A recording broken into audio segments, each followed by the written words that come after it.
राष्ट्रपति रामनाथ कोविंद 50वें विजय दिवस समारोह में शामिल होने के लिए बांग्लादेश रवाना हो गए। राष्ट्रपति 3 दिवसीय दौरे के दौरान अपने समकक्ष के साथ बातचीत करेंगे। साथ ही बांग्लादेश के राष्ट्रपति के साथ प्रतिनिधिमंडल स्तर की बैठक करेंगे। वाराणसी में सदगुरु सदाफलदेव व्यंगम योग संस्थान के 98वें वर्षगांठ समारोह में पीएम मोदी शामिल हुए। इस दौरान उन्होंने कहा कि मैं आप सभी से कुछ संकल्प लेने का आग्रह करना चाहता हूं। ये संकल्प ऐसे होने चाहिए जिससे सदगुरु के संकल्पों की सिद्धि हो और जिसमें देश के मनोरथ भी शामिल हों। वार्षिक उत्सव के दौरान जनता को संबोधित करते हुए पीएम मोदी ने कहा कि काशी की ऊर्जा अक्षुण है, हमेशा नया विस्तार लेती है। आज देश का मंत्र सबका साथ, सबका विकास और सबका विश्वास है। साथ ही प्रधानमंत्री नरेंद्र मोदी ने कहा कि हमें बेटी को पढ़ाना है, बेटी को स्किल डेवलपमेंट के लिए तैयार करना है। अपने परिवार के साथ साथ जो लोग समाज में जिम्मेदारी उठा सकते हैं, 1-2 गरीब बेटियों के स्किल डेवलपमेंट की जिम्मेदारी उठाएं। अपने 2 दिवसीय वाराणसी दौरे के दौरान पीएम मोदी ने बीजेपी शासित 12 राज्यों के मुख्यमंत्रियों के साथ बैठक भी की। इस बैठक में सरकार की नीतियों, योजनाओं के प्रचार प्रसार, आने वाले विधानसभा चुनाव को लेकर मंथन हुआ। ममता बनर्जी ने गोवा में टीएमसी के कार्यक्रम के दौरान पीएम मोदी पर निशाना साधा। उन्होंने कहा कि जब भी चुनाव आते हैं, मोदी गंगा में डुबकी लगाते हैं और उत्तराखंड में जाकर मंदिर के अंदर बैठ जाते हैं। वहीं कोरोना में लोगों के मरने पर मां गंगा में बहा देते हैं। मोदी ने कोरोना से मरे लोगों का अंतिम संस्कार भी नहीं होने दिया। मोदी ने मां गंगा को अपवित्र किया है। बीजेपी शासित राज्यों के 12 सीएम और 2 डिप्टी सीएम आज राम जन्मभूमि में पूजा करने पहुंचेंगे। उनके साथ बीजेपी के राष्ट्रीय अध्यक्ष जेपी नड्डा भी अयोध्या जाएंगे। सभी राज्यों के मुख्यमंत्री आज 11 बजे तक अयोध्या पहुंच सकते हैं। वहीं सीएम शिवराज भी पत्नी साधना के साथ रामलला के दर्शन करेंगे। पीएम नरेंद्र मोदी के ड्रीम प्रोजेक्ट उत्तराखंड सैन्य धाम की आज नींव रखी जाएगी। इसके साथ ही रक्षा मंत्री राजनाथ सिंह आज सैन्य धाम में शहीद परिजनों का सम्मान भी करेंगे। इस सैन्य धाम का मुख्य प्रवेश द्वार देश के प्रथम सीडीएस जनरल विपिन रावत के नाम पर बनाया जा रहा है। अमेरिका के रक्षा मंत्री लॉयड ऑस्टिन ने भारत के रक्षा मंत्री राजनाथ सिंह से फोन पर बात की और द्विपक्षीय रक्षा संबंधों को मजबूत करने की अमेरिका की प्रतिबद्धता दोहराई। उन्होंने हेलीकॉप्टर दुर्घटना में भारत के प्रमुख रक्षा अध्यक्ष जनरल विपिन रावत, उनकी पत्नी और सशस्त्र बलों के 11 अन्य कर्मियों की मौत पर भी शोक जताया। आज से वित्त मंत्री निर्मला सीतारमण बजट पूर्व परामर्श बैठकें शुरू करने जा रही है। बैठक वर्चुअल तरीके से वीडियो कॉन्फ्रेंसिंग के जरिए होगी। वित्त मंत्रालय के आधिकारिक ट्विटर हैंडल से ट्वीट कर यह जानकारी दी गई है। केंद्रीय वित्त मंत्री निर्मला सीतारमण ने मंगलवार को संसद में बताया कि पेट्रोल डीजल से सरकार को कितनी कमाई हुई। वित्त मंत्री के मुताबिक बीते 3 वित्तीय वर्ष में सरकार ने पेट्रोल डीजल के टैक्स में 8.02 लाख करोड़ रुपए की कमाई की है। संसद में दिए एक जवाब में केंद्रीय वित्त मंत्री ने ये बात कही। राज्यसभा के 12 निलंबित सांसदों के मसले पर कांग्रेस के अंतरिम अध्यक्ष सोनिया गांधी ने एक बैठक बुलाई। इसमें राकपा, डीएमके, शिवसेना समेत विपक्षी दलों के नेताओं को तो बुलाया ही गया, लेकिन ममता बनर्जी के तृणमूल कांग्रेस को न्योता नहीं दिया गया। उत्तर प्रदेश के लखीमपुर हिंसा मामले में एसआईटी ने अपनी जांच में पाया कि किसानों को गाड़ी से कुचलने की पूरी घटना एक सोची समझी साजिश थी। केंद्रीय गृह राज्य मंत्री अजय मिश्रा टेनी के बेटे आशीष मिश्रा समेत 14 आरोपियों पर अब गैर इरादतन हत्या की जगह हत्या का केस चलेगा। लखीमपुर हिंसा मामले में केंद्रीय गृह राज्य मंत्री अजय मिश्रा टेनी के बेटे आशीष और उसके साथियों के खिलाफ धाराएं बढ़ा दी गई हैं। मंत्री के बेटे समेत सभी 14 आरोपियों पर हत्या और आपराधिक षड्यंत्र का मुकदमा चलेगा। एसआईटी की रिपोर्ट को लेकर कांग्रेस ने प्रधानमंत्री नरेंद्र मोदी पर निशाना साधा। महासचिव प्रियंका गांधी ने ट्वीट कर कहा कि गृह राज्य मंत्री अजय मिश्रा टेनी को पद से बर्खास्त न करना यह मोदी की किसान विरोधी मानसिकता को दर्शाता है। लखीमपुर खीरी हत्याकांड में आशीष मिश्रा का नाम सामने आने के बाद कांग्रेस नेता राहुल गांधी ने भी पीएम मोदी पर हमला बोला। राहुल ने एसआईटी जांच से जुड़े एक खबर का स्क्रीनशॉट शेयर करते हुए लिखा, मोदी जी फिर से माफी मांगने का टाइम आ गया, लेकिन पहले अभियुक्त के पिता को मंत्री पद से हटाओ, सच सामने है। कांग्रेस नेता राहुल गांधी समेत विपक्षी दलों के नेताओं ने सांसदों के निलंबन के विरोध में प्रदर्शन किया। इस दौरान राहुल ने मोदी सरकार पर हमला बोलते हुए कहा कि प्रधानमंत्री सदन में नहीं आते, जो विपक्ष सदस्य आवाज उठाने की कोशिश करता है उन्हें निलंबित कर दिया जाता है। ये लोकतंत्र की हत्या है।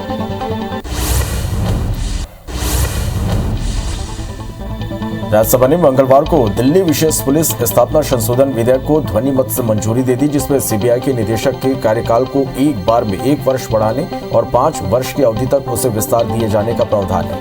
अभी तक सीबीआई के निदेशक के कार्यकाल की सीमा 2 साल थी। सुप्रीम कोर्ट ने चारधाम रोड प्रोजेक्ट के तहत 2 लेन की सड़क बनाने को मंजूरी दे दी है। सुप्रीम कोर्ट ने सेनाओं के लिए इसके रणनीतिक महत्व को देखते हुए डबल लेन का रोड बनाने को स्वीकृति दी है। चीन के साथ हाल के दिनों में बने तनाव के मद्देनजर इस सड़क के जरिए सेनाओं को चीन की सीमा तक पहुंचाने में आसानी होगी। कमर तोड़ महंगाई से आम लोगों को राहत मिलती नहीं दिख रही। नवंबर में थोक महंगाई दर 14.23% रही। इससे पहले अक्टूबर महीने में 12.54% पर थी। सितंबर में यह 10.6% थी। होलसेल महंगाई दर का ये आंकड़ा 12 सालों के उच्चतम स्तर पर है। वाणिज्य मंत्रालय ने आंकड़े जारी किए हैं।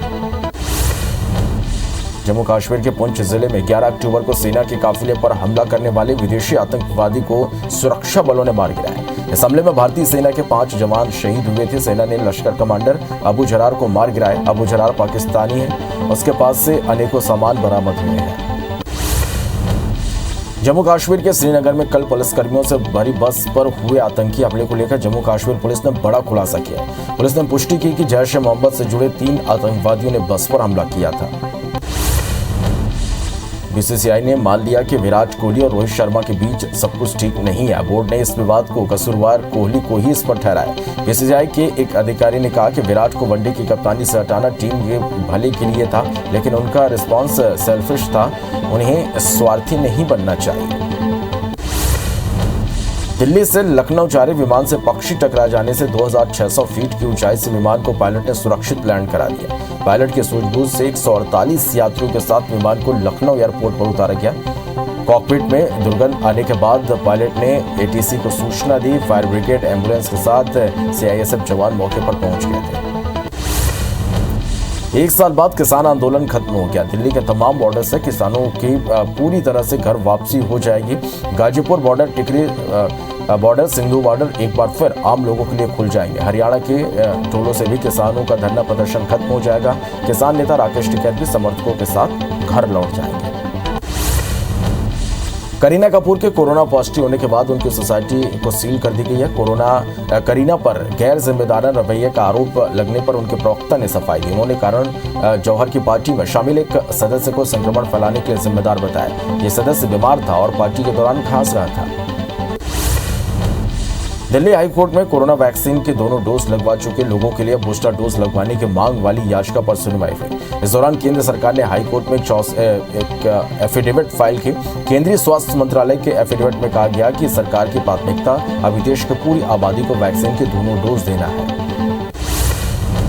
महाराष्ट्र में कोरोना के ओमिक्रॉन वेरिएंट के 8 नए मरीज मिले हैं। इनमें अकेले 7 मुंबई के हैं। 8वां मरीज विरार का रहने वाला है। इसमें से 3 महिलाएं। संक्रमितों की कोई इंटरनेशनल ट्रैवल हिस्ट्री नहीं है। महाराष्ट्र में अब तक 28 लोग ओमिक्रॉन से संक्रमित हो चुके हैं। इससे देश में नए वेरिएंट के केस बढ़कर 61 हो गए हैं। कोरोना के ओमिक्रॉन वेरिएंट का प्रसार तेजी से दुनिया भर में होता जा रहा है। अब तक इस वेरिएंट के 77 देशों में पहुंचने की जानकारी मिली है। WHO ने कहा कि अभी तक दुनिया के 77 देशों ने ओमिक्रॉन वेरिएंट के मिलने की पुष्टि की, लेकिन उनका कहना है कि इस वेरिएंट के मामले 77 से ज्यादा देशों में हो सकते हैं। दुनिया भर में कोरोना के मामले बढ़ते हुए 27 करोड़ 17 लाख के पार पहुंच गए। वहीं कोरोना से मौत का आंकड़ा 53,63,000 के पार पहुंच गया। पूरी दुनिया में 24 करोड़ 42 लाख से ज्यादा मरीज कोरोना कराकर स्वस्थ हो चुके हैं। वहीं दुनिया में एक्टिव मामले 2 करोड़ 21 लाख पहुंच गए हैं। छत्तीसगढ़ में कोरोना मरीज तेजी से बढ़ने लगे हैं। 24 घंटे में 20 नए कोरोना मरीज सामने आए। बिलासपुर, रायपुर और राजनांदगांव में 3-3 कोरोना मरीजों की पुष्टि हुई है। रायगढ़, कांकेर समेत 5 जिलों में 1-1 मरीज मिले हैं। प्रदेश में अब कोरोना मरीजों की एक्टिव संख्या 363 हो गई है। राष्ट्रपति रामनाथ कोविंद 50वें विजय दिवस समारोह में शामिल होने के लिए बांग्लादेश रवाना हो गए। राष्ट्रपति 3 दिवसीय दौरे के दौरान अपने समकक्ष के साथ बातचीत करेंगे। साथ ही बांग्लादेश के राष्ट्रपति के साथ प्रतिनिधिमंडल स्तर की बैठक करेंगे। वाराणसी में सद्गुरु सदाफल देव व्यंगम योग संस्थान के 98वें वर्षगांठ सबने कहा कि मैं आप सभी से कुछ संकल्प लेने का आग्रह करना चाहता हूं। ये संकल्प ऐसे होने चाहिए जिसमें सद्गुरु के संकल्पों की सिद्धि हो और जिसमें देश के मनोरथ भी शामिल हो। वार्षिक उत्सव के दौरान जनता को संबोधित करते हुए पीएम मोदी ने कहा कि काशी की ऊर्जा अक्षुण्ण है, हमेशा नया विस्तार लेती है। आज देश का मंत्र सबका साथ, सबका विकास और सबका विश्वास है। साथ ही प्रधानमंत्री नरेंद्र मोदी ने कहा कि हमें बेटी को पढ़ाना है, बेटी को स्किल डेवलपमेंट के लिए तैयार करना है। अपने परिवार के साथ साथ जो लोग समाज में जिम्मेदारी उठा सकते हैं, 1-2 गरीब बेटियों के स्किल डेवलपमेंट की जिम्मेदारी उठाएं। अपने 2 दिवसीय वाराणसी दौरे के दौरान पीएम मोदी ने बीजेपी शासित 12 राज्यों के मुख्यमंत्रियों के साथ बैठक की। इस बैठक में सरकार की नीति योजनाओं के प्रचार प्रसार, आने वाले विधानसभा चुनाव को लेकर मंथन हुआ। ममता बनर्जी ने गोवा में टीएमसी के कार्यक्रम के दौरान पीएम मोदी पर निशाना साधा। उन्होंने कहा कि अब भी चुनाव जब भी आते हैं, मोदी गंगा में डुबकी लगाते हैं और उत्तराखंड में जाकर मंदिर के अंदर बैठ जाते हैं। भाई कोरोना में लोगों के मरने पर मां गंगा में बहा देते हैं। मोदी ने कोरोना में मरे लोगों का अंतिम संस्कार भी नहीं होने दिया। मोदी ने मां गंगा को अपवित्र किया है। बीजेपी शासित राज्यों के 12 सीएम और 2 डिप्टी सीएम आज राम जन्मभूमि में पूजा करने पहुंचेंगे। उनके साथ बीजेपी के राष्ट्रीय अध्यक्ष जेपी नड्डा भी अयोध्या जाएंगे। सभी राज्यों के मुख्यमंत्री आज 11 बजे तक अयोध्या पहुंच सकते हैं। वहीं सीएम शिवराज भी पत्नी साधना के साथ रामलला के दर्शन करेंगे। पीएम नरेंद्र मोदी के ड्रीम प्रोजेक्ट उत्तराखंड सैन्य धाम की आज नींव रखी जाएगी। इसके साथ रक्षा मंत्री राजनाथ सिंह आज सैन्य धाम में शहीद परिजनों का सम्मान भी करेंगे। इस सैन्य धाम का मुख्य प्रवेश द्वार देश के प्रथम सीडीएस जनरल विपिन रावत के नाम पर बनाया जा रहा है। अमेरिका के रक्षा मंत्री लॉर्ड ऑस्टिन ने भारत के रक्षा मंत्री राजनाथ सिंह से फोन पर बात की और द्विपक्षीय रक्षा संबंधों को मजबूत करने की अमेरिका की प्रतिबद्धता दोहराई। उन्होंने हेलीकॉप्टर दुर्घटना में भारत के प्रमुख रक्षा अध्यक्ष जनरल विपिन रावत, उनकी पत्नी और सशस्त्र बलों के 11 अन्य कर्मियों की मौत पर भी शोक जताया। आज से वित्त मंत्री निर्मला सीतारमण बजट पूर्व परामर्श बैठकें शुरू करने जा रही है। ये बैठक वर्चुअल तरीके से वीडियो कॉन्फ्रेंसिंग के जरिए होगी। वित्त मंत्रालय के आधिकारिक ट्विटर हैंडल से ट्वीट कर ये जानकारी दी गई है। केंद्रीय वित्त मंत्री निर्मला सीतारमण ने मंगलवार को संसद में बताया कि पेट्रोल डीजल से सरकार को कितनी कमाई हुई है। वित्त मंत्री के मुताबिक बीते 3 वित्तीय वर्ष में सरकार ने पेट्रोल डीजल के टैक्स से 8.02 लाख करोड़ रुपए की कमाई की है। संसद में दिए एक जवाब में केंद्रीय वित्त मंत्री ने यह बात कही। राज्यसभा के 12 निलंबित सांसदों के मसले पर कांग्रेस के अंतरिम अध्यक्ष सोनिया गांधी ने एक बैठक बुलाई। इसमें राकपा, डीएमके, शिवसेना समेत विपक्षी दलों के नेताओं को तो बुलाया ही गया, लेकिन ममता बनर्जी की तृणमूल कांग्रेस को न्योता नहीं दिया गया।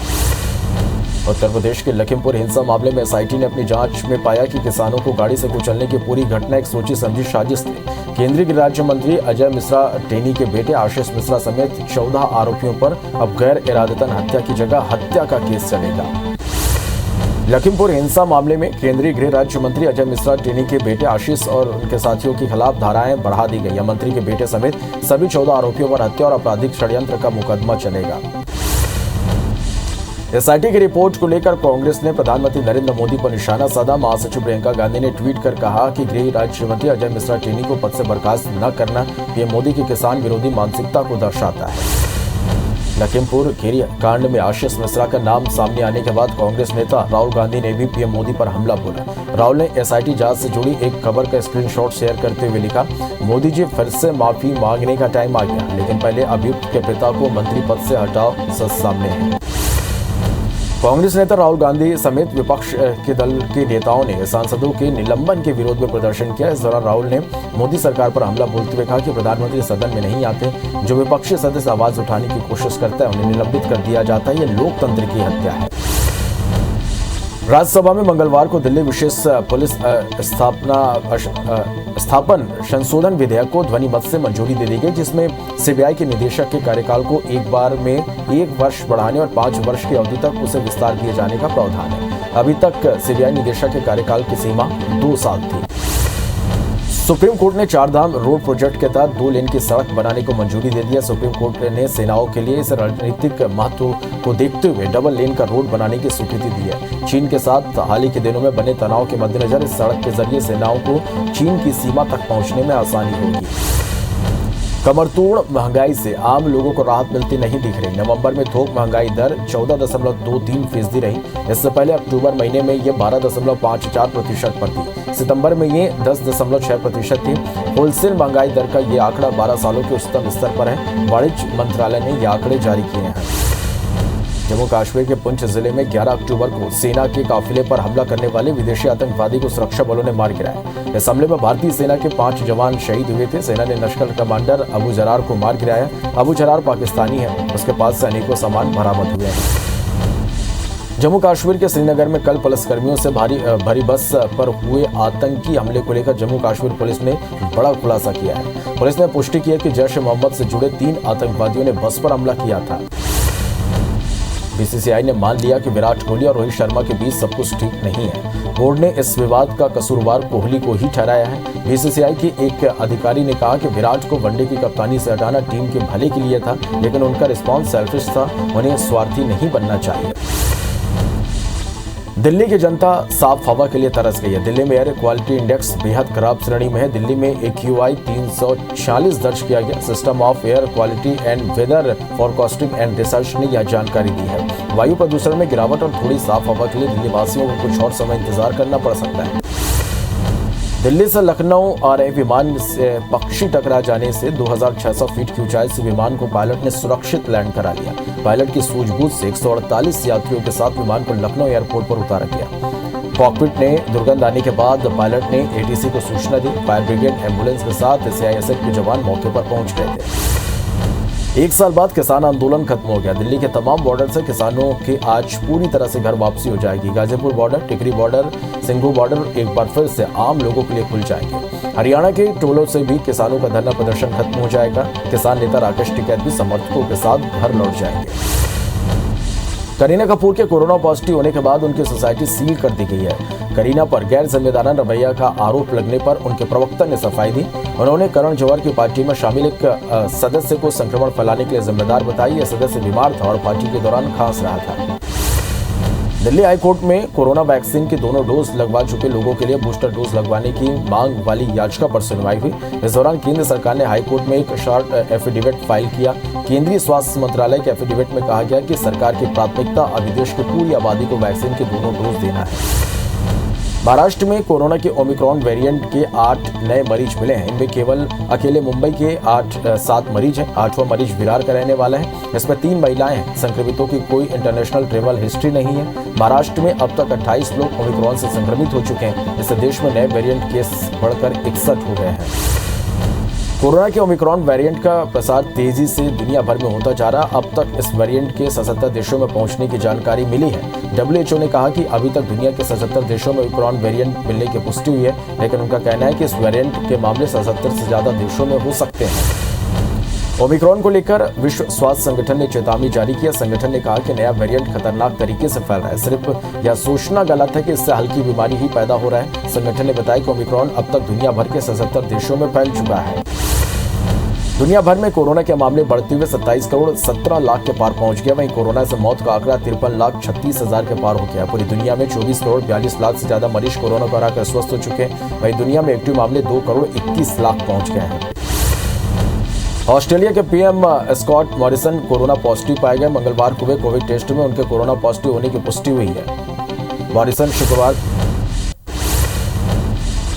ब्रिटेन में एक दिन में 2 लाख से ज्यादा कोरोना केस मिलने के बाद लोगों में वैक्सीन के बूस्टर डोज के लिए होड़ मच गई। ज्यादातर ब्रिटिश क्रिसमस से पहले तीसरा डोज चाहते हैं। इसे देखते हुए United kingdom national health service की वेबसाइट पर एक दिन में 44 लाख से ज्यादा लोगों ने स्लॉट बुक कराने की कोशिश की, लेकिन सिर्फ 5,45,000 को ही स्लॉट मिल पाया। अमेरिकी ड्रग निर्माता कंपनी फाइजर ने मंगलवार को कहा कि उनकी एंटीवायरल कोविड पिल पैक्सालोविड कोरोना के खिलाफ 90% प्रभावी है। इस दवा से हाई रिस्क पेशेंट की मौत या अस्पताल में भर्ती होने से बचाया जा सकता है। लैब डेटा के मुताबिक यह दवा कोरोना के नए ओमिक्रॉन वेरिएंट पर भी कारगर साबित हुई है। देश में 24 घंटे के अंदर कोरोना के 6,984 नए मामले सामने आए। इस दौरान 8,168 लोग ठीक होकर डिस्चार्ज हो चुके हैं। पिछले 24 घंटे में 247 लोगों की मौत हुई है। अब देश में कोरोना के कुल एक्टिव केस की संख्या 87,000 के पार पहुंच गई है। छत्तीसगढ़ में कोरोना मरीज तेजी से बढ़ने लगे हैं। 24 घंटे में 20 नए कोरोना मरीज सामने आए। बिलासपुर, रायपुर और राजनांदगांव में 3-3 कोरोना मरीजों की पुष्टि हुई है। रायगढ़, कांकेर समेत 5 जिलों में 1-1 मरीज मिले हैं। प्रदेश में अब कोरोना एक्टिव मरीजों की संख्या बढ़कर 363 हो गई है। छत्तीसगढ़ में कोरोना के मामले लगातार बढ़ रहे हैं। अंबिकापुर में कोरोना से एक वृद्ध की मौत हो गई। महिला की तबियत बिगड़ने के बाद एम्स में भर्ती कराया गया था। विदेश से लौटी एक अन्य महिला की रिपोर्ट भी पॉजिटिव आई है। महिला विदेश से लौटकर दुर्ग में क्वारंटाइन हुई थी। एमपी में कोरोना केस लगातार बढ़ रहे हैं। प्रदेश में बीते 24 घंटे में 18 नए कोरोना मरीज मिले। राहत की बात यह कि पिछले 24 घंटे में एक भी कोरोना मरीज की मौत नहीं हुई है। प्रदेश में कोरोना संक्रमितों की संख्या 7,93,000 के पार हो गई है। वहीं अब तक 10,000 से ज्यादा कोरोना मरीजों की मौत हो गई है। इंदौर में भी लगातार कोरोना मरीजों की संख्या बढ़ती जा रही है। शहर में बीते 24 घंटे में 13 नए पॉजिटिव मरीज सामने आए हैं, जिससे अब इंदौर में एक्टिव केस की संख्या 64 हो गई है। प्रशासन लगातार टेस्टिंग बढ़ाने पर जोर दे रहा है। देश में वैक्सीनेशन का आंकड़ा 134 करोड़ 65 लाख के पार पहुंच गया है, जिसमें 82 करोड़ 10 लाख से ज्यादा लोगों को पहला डोज और 52 करोड़ 54 लाख से ज्यादा लोगों को दोनों डोज लग चुके हैं। वहीं मध्य प्रदेश में 9 करोड़ 50 लाख और छत्तीसगढ़ में 2 करोड़ 81 लाख लोगों ने कोरोना की वैक्सीन लगवा ली है। कैरेबियन देश हैती के शहर कैप हैतियन में फ्यूल टैंकर में ब्लास्ट से 50 लोग जिंदा जल गए। ये लोग सड़क पर पलटे टैंकर से निकला तेल लूटने पहुंचे थे और उसी वक्त टैंकर में धमाका हो गया। हादसे में कई गंभीर रूप से जल चुके हैं, इसलिए मरने वालों की संख्या और बढ़ सकती है। इस घटना में 20 घर भी जल गए। दुनिया भर की बड़ी कंपनियों में भारतीयों की धाक बढ़ती जा रही है। पराग अग्रवाल के ट्विटर सीईओ बनने के बाद एक और भारतीय लीना नायर को फ्रांस के लग्जरी ग्रुप शैनल ने मंगलवार को लंदन में अपना नया ग्लोबल चीफ एग्जीक्यूटिव नियुक्त किया है। लीना इससे पहले यूनिलीवर में बतौर चीफ ह्यूमन रिसोर्स ऑफिसर पदस्थ थी। पाकिस्तान ने पंजाब के चकवाल जिले के एक प्रमुख हिंदू मंदिर परिसर में आने के लिए मंगलवार को 112 भारतीय तीर्थयात्रियों को वीजा जारी किया। ये तीर्थयात्री 17 से 23 दिसंबर तक श्री कटासराज मंदिर की यात्रा करेंगे। छत्तीसगढ़ विधानसभा के शीतकालीन सत्र का आज तीसरा दिन है। सत्र के तीसरे दिन सदन में हंगामे के आसार हैं। बीजेपी कवर्धा मामले में स्थगन प्रस्ताव ला सकती है। लॉ एंड ऑर्डर के मामले में भी सरकार को घेरने की तैयारी है। वहीं विपक्ष धान खरीदी की अव्यवस्था और उठाव को लेकर सरकार को घेरेगी। मध्य प्रदेश के मुख्यमंत्री शिवराज सिंह चौहान यूपी के दौरे पर है, जहां वे वाराणसी के संकट मोचन मंदिर पहुंचे। इस दौरान संकट मोचन मंदिर में हनुमान जी के दर्शन के बाद उन्होंने भजन कीर्तन किया। वहीं आज सीएम अयोध्या जाएंगे, जहां रामलला के दर्शन करेंगे। मध्य प्रदेश बीजेपी के पूर्व सह संगठन महामंत्री भगवत शरण माथुर का मंगलवार शाम को हार्ट अटैक से निधन हो गया। माथुर की पार्थिव देह को दोपहर 3 बजे तक बीजेपी कार्यालय में अंतिम दर्शन के लिए रखा जाएगा। अंतिम संस्कार सुभाष नगर विश्राम घाट पर होगा। माथुर के निधन की खबर से संगठन में शोक की लहर दौड़ गई। बीजेपी के पूर्व सह संगठन महामंत्री भगवत शरण माथुर के निधन से संगठन में शोक की लहर है। बीजेपी के राष्ट्रीय अध्यक्ष जेपी नड्डा, सीएम शिवराज सिंह चौहान, प्रदेश अध्यक्ष वीडी शर्मा और मंत्री नरोत्तम मिश्रा ने उनके निधन पर शोक जताया और भगवत शरण माथुर को श्रद्धांजलि दी। मध्य प्रदेश को जल्द 29 आईएएस अधिकारी मिल सकते हैं। राज्य प्रशासनिक सेवा के 18 अधिकारी आईएएस बनेंगे। वहीं राज्य पुलिस सेवा के 11 अधिकारी आईपीएस बनेंगे। 20 दिसंबर को विभागीय पदोन्नति समिति की बैठक होगी। बता दें कि इसके लिए 2 माह पहले सामान्य प्रशासन और गृह विभाग ने विभागीय पदोन्नति समिति को प्रस्ताव भेजा था। दंतेवाड़ा में डीआरजी जवानों ने 3 नक्सली स्मारक को ध्वस्त कर दिया। नक्सलियों ने अपने नेता विनोद और गुंडाधुर की याद में गोडेरास में स्मारक बनाए थे, जिसे सर्चिंग पर निकले डीआरजी के जवानों ने ध्वस्त कर दिया।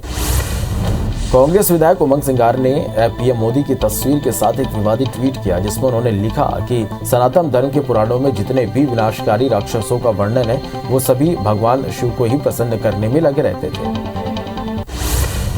इस ट्वीट के बाद कांग्रेस और उमंग सिंगार बीजेपी के निशाने पर आ गए। बीजेपी नेता दुर्गेश केसवानी ने कहा कि शिव के दरबार में देव भी जाते हैं और दानव भी, लिहाजा असुरी और विनाशकारी शक्तियां ही इस तरीके की बातें करती हैं। वहीं कांग्रेस नेता उमंग के बयान को निजी राय बता रहे हैं। डिंडौरी जिले के प्रभारी मंत्री मोहन यादव ने जिले में मेडिकल कॉलेज खोले जाने का आश्वासन दिया है। प्रभारी मंत्री का कहना है कि मेडिकल कॉलेज के लिए जमीन रिजर्व करने का निर्णय ले लिया गया है। जल्द ही राज्य सरकार को प्रस्ताव भेजा जाएगा। बीजेपी ने किसानों को प्रशिक्षण देने की कवायद शुरू की। इस मुद्दे पर 3 दिवसीय कार्यक्रम गुजरात के आणंद में हो रहा है। 16 दिसंबर को प्रधानमंत्री नरेंद्र मोदी इस कार्यक्रम को संबोधित करेंगे। भाजपा किसान मोर्चा के प्रदेश उपाध्यक्ष राजेंद्र सिंह राजपूत इंदौर आए और शून्य बजट पर प्राकृतिक खेती को लेकर पीएम कार्यक्रम में जानकारी दी।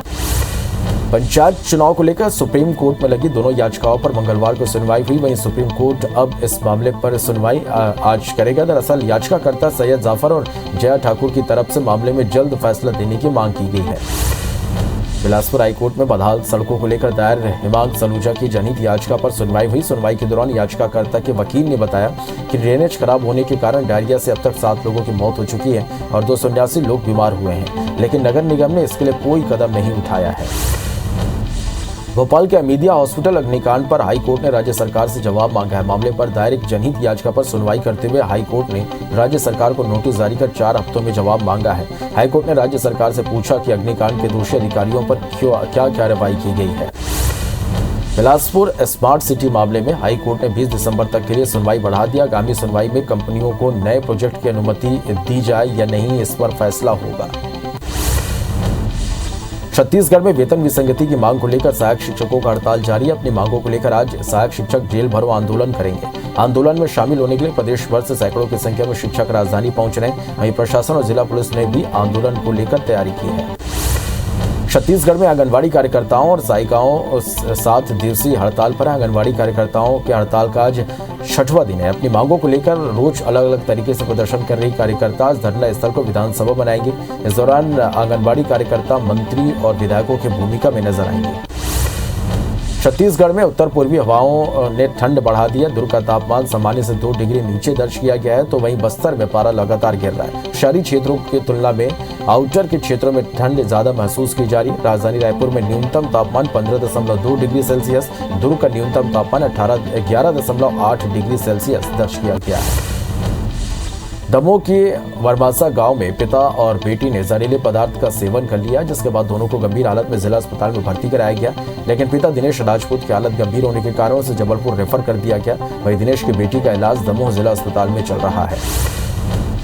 जांजगीर चांपा के अकलतरा में जनपद ऑफिस के पास अनियंत्रित बाइक से 3 लोग गिर गए। हादसे में 2 युवकों की मौत हो गई। वहीं एक बुजुर्ग की हालत गंभीर है।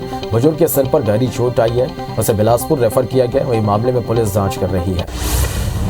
विदिशा के सिरोंज थाना क्षेत्र में एक पुलिस आरक्षक की सड़क हादसे में मौत हो गई। कुलदीप मुंगावली तहसील जिला अशोकनगर के बुरहानपुर थाने में पदस्थ थे और अपनी बाइक से ड्यूटी पर जाने के लिए निकले थे, तभी सामने से आ रहे एक लोडिंग वाहन ने उन्हें टक्कर मार दी। जांजगीर चांपा में देवरी गांव के पिकनिक स्पॉट के पास नदी में डूबे 15 साल के नाबालिग का शव 45 घंटे बाद बरामद कर लिया गया। 3 दिन से एसडीआरएफ और स्थानीय गोताखोरों की टीम तलाश में जुटी थी। शव के पोस्टमार्टम के बाद पुलिस ने परिजनों को सौंप दिया है।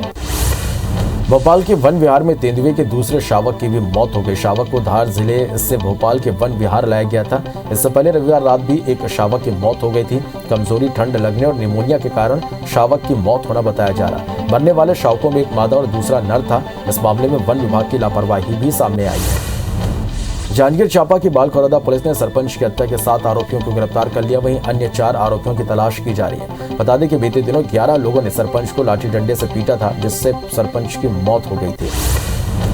खंडवा में शनिवार को ही महिला की हत्या के 2 आरोपियों को पुलिस ने गिरफ्तार कर लिया। पुलिस के अनुसार दोनों आरोपियों ने शराब के नशे में महिला से बलात्कार करने की कोशिश की और महिला के विरोध करने पर बदमाशों ने उसकी हत्या कर शव को बगीचे में फेंक दिया था। रायपुर में रिटायर्ड एएसपी के लॉकर से लाखों के गहने गायब होने के मामले में पुलिस ने अज्ञात चोरों के खिलाफ एफआईआर दर्ज कर जांच शुरू कर दी है। रिटायर्ड एडिशनल एसपी मुकेश खरे ने सेंट्रल बैंक की आश्रम शाखा के लॉकर से 60 से 70 लाख कीमत के सोने के गहने चोरी होने की पुलिस में लिखित शिकायत की थी। भिलाई के आर्य नगर में चोरी की घटना को अंजाम देने वाले 2 आरोपियों को पुलिस ने गिरफ्तार कर लिया है। गिरफ्तार किए गए आरोपियों के पास से 3,50,000 के जेवरात भी बरामद किए गए हैं। फिलहाल पुलिस ने आरोपियों को गिरफ्तार कर जेल भेज दिया है। धमतरी के रुद्री पुलिस ने भाजपा नेता और जिला पंचायत सदस्य खूबलाल ध्रुव को धोखाधड़ी के एक मामले में गिरफ्तार किया है। खूबलाल ध्रुव पर मकान खाली कराने के एवज में फरियादी से 50,000 रुपए लेने का आरोप है।